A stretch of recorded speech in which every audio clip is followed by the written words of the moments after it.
to configure the server.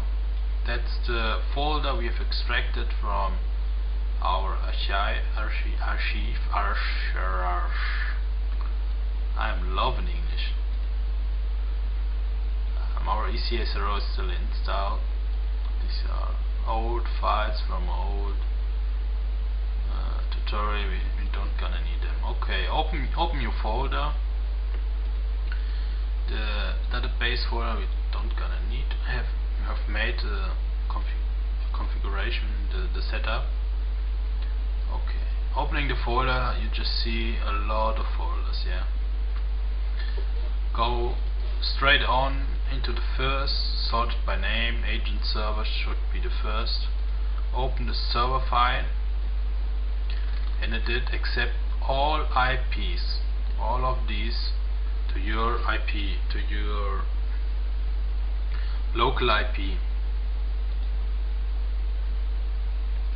It can also be your local host, except 127.0.0.1. Yes, this can also be. If you have errors, problems using this, you're gonna look up in your HomeNet configuration at your adapter and right click, go to the status, open the details and look your IP U4 address. This should be the right one, yeah.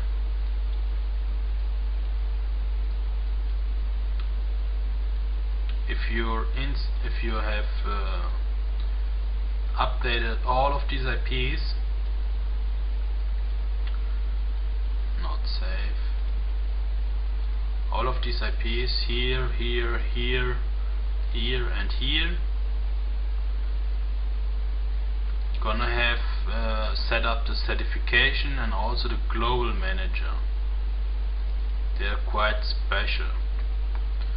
Open the SR global service file and you will see here some query driver to your SQL server. Here you're gonna set up your connection to your SQL server. The server should be your computer name / SQL Express or which version you have installed. Open your SQL Server Management tool and you will see your address, your server name here. Easily copy it and insert and update all server queries which you can find. They're quite I think 6, should be 6, yeah, 5 or 6. I have updated this 5 or 6 times. Now set up your login username. It can be ECSRO, but also some don't know. Flame God. This should be a user which you have registered in your MySQL, like we did it with ECSRO. Okay, for me it's ECSRO.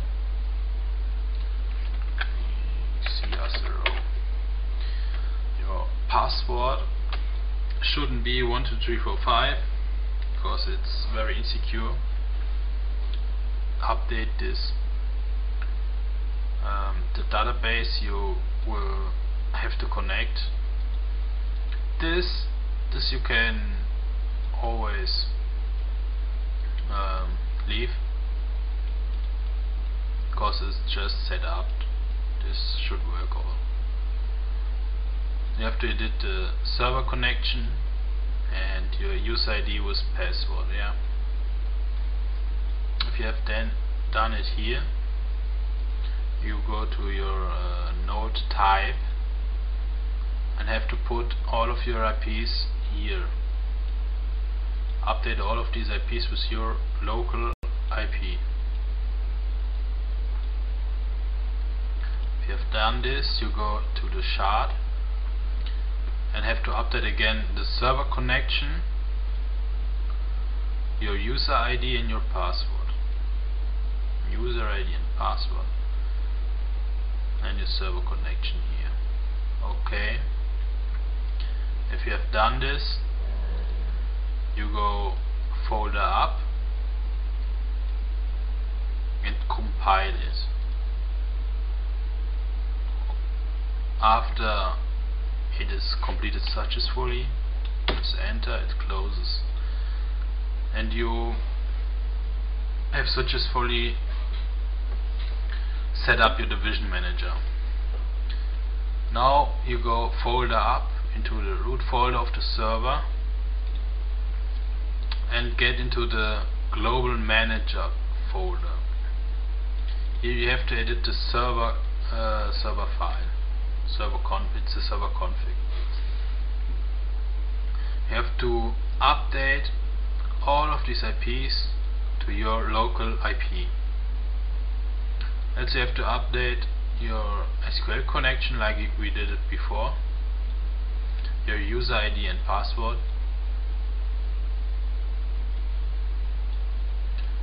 and IP here, down here.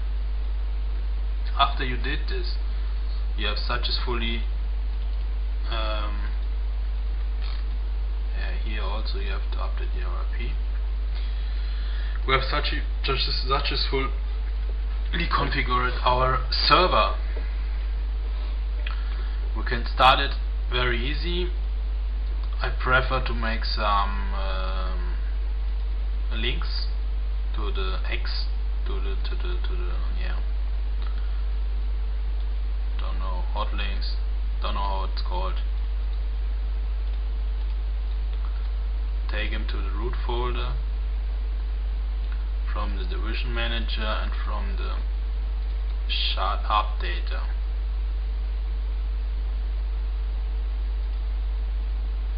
Yeah, I did it wrong. Okay. Now start your division manager. Start my batch file. You can also go in a fixed order. Start first the global manager, after him the machine manager, go to the gateway server and start him. After him you can start the farm or download manager. It's very vain. After them you can start the agent server.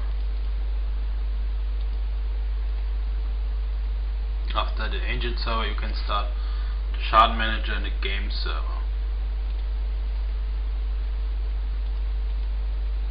Oh, I forgot something. Yeah, something very important. We're gonna need this. We're gonna need the data. Look, it's empty. The game server wouldn't start, wouldn't pop up and crash like this. Okay, let's get some data. Open your downloaded folder, go into your tool,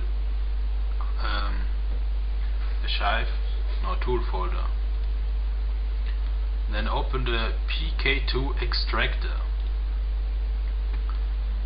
Go to File and Open and navigate to your ECSRO installation folder. After you're here, you can see this picture now, this build.